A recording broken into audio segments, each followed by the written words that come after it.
日本東京新宿上年3月發生一宗震驚社會嘅命案，44歲男子高野健一持刀殘忍殺害22歲人氣女網紅佐藤愛里，案情曝光後引起全國關注。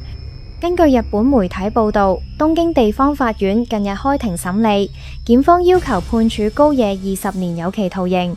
案件背後錯綜複雜嘅糾紛亦逐步揭露。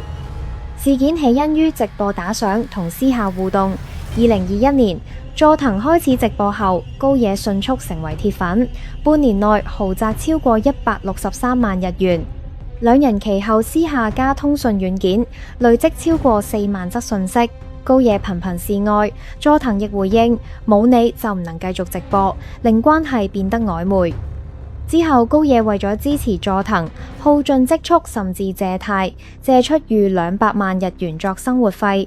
但佐藤自2023年初起失聯。高野雖然打贏民事官司，但仍然追討唔返嗰筆錢，心生怨恨，最終網購兇刀。案發當日，佐藤正進行徒步環繞山手線直播企劃，高野透過直播掌握行蹤，喺車站附近攔截佢，持13公分長刀狂刺頭頸部，造成超過50處刀傷。